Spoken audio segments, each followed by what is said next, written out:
I'm going to give you 10 rules for profitable self-discipline. These are rules of my own making. They're very homely, some of them, but they'll be very helpful. And number one is keep cool when other people get hot.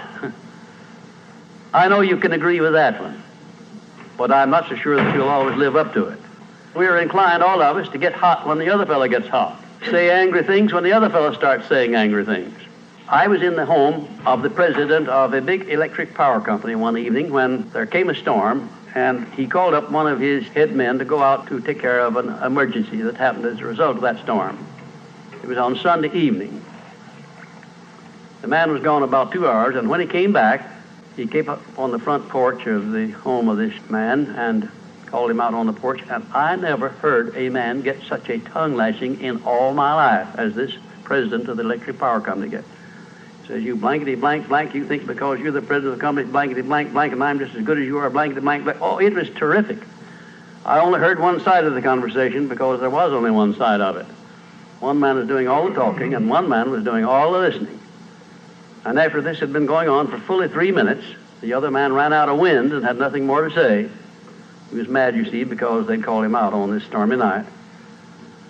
I heard the president close the door, and he came back, and he just smiled and said, why, the man was a little bit hot, wasn't he? That's all he said. A little bit hot, wasn't he? I expected any moment to hear fists begin to fly out there. But you see, there was a man who had risen to great heights of achievement financially, and he had done it by self-discipline in every respect. And he didn't propose to allow a workman who had been temporarily unbalanced by his anger to throw him off balance and make him stoop to that level. He just didn't propose to have that done. And you'll notice when you get into an argument with anyone, and you're apt to if you don't watch yourself, that if you'll just remain silent while the other fellow's blowing off his top, he finally gets to the point where he's got no more top to blow off. Then if you want to get in a few words of your own, that's a mighty good place to do it. It's a mighty fine thing if the words that you get in are not the kind of the words you've been hearing. In other words, if you say something back kind in return, it's far better for the other fellow and far better for you. It shows you to be the bigger of the two persons. Now, anybody can get mad and blow his top because of what somebody does or says, and that's happening all the time. But the truly big man, the man who is in charge of himself, he doesn't allow anybody to draw him down to that level of a street brawl or of an argument in harsh words unless he wants to do it. And if he's truly a big man, he doesn't want to do it. Number two, remember there are 3 sides to all arguments. We ordinarily think there are 2 sides to all arguments, but they're not, the 3. There's your side, there's the other fellow's side, and then there's the right side, which is usually about in the middle of the 2 viewpoints. Remember that when you get into an argument with the other fellow. Don't assume that he's always at fault. Maybe you're partly at fault too. Maybe neither one is totally at fault. The chances are, in all of the arguments I've ever heard, both parties were partly to blame in one way or another. I have never yet heard an argument where one party entirely was to blame, although I suspect there are such arguments at times. Number 3, never give directives to a subordinate when you're angry. If the matter is urgent, then cool off quickly. Number 4, treat all people as nearly as possible as if they were rich relatives from whom you expected to be remembered in their will. Now that's a good one. That's a honey. That is a honey. If you just do that, treat all people as if they were rich relatives from whom you expected to inherit something at their death. And you can do that. You know, if you had a rich relative that had $1 million he was going to leave to you, or you suspected he was going to, it wouldn't make very much difference what he said or did. He would never throw you off balance. You'd never talk back to him, would you? Of course you wouldn't. You'd be quite silly if you did. Keeping quiet for $1 million seems to me to be a very easy price to pay.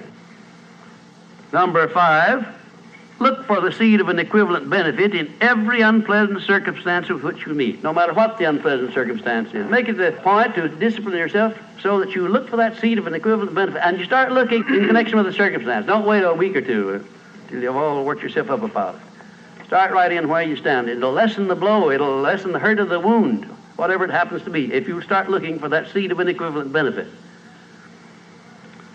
And number 6, learn the almost forgotten art of asking questions and then listening to the answers instead of getting the other fellow told off. It gives you an awful lot of satisfaction when you're angry to get the other fellow told, doesn't it?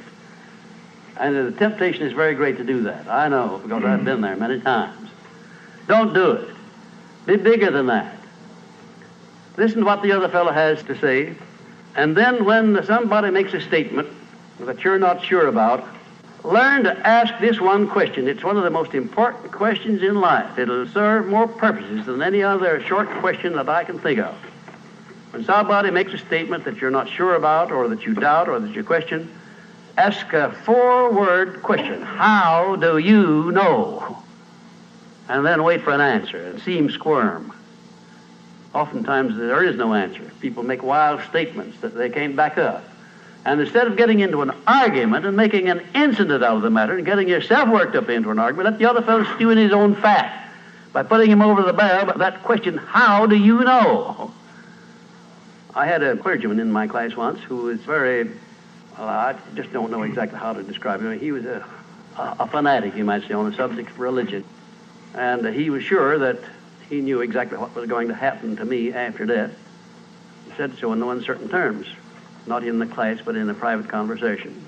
And he raved and ranted for quite a little while about it. And when he got through, I said, how do you know, parson? And that really put him over the barrel.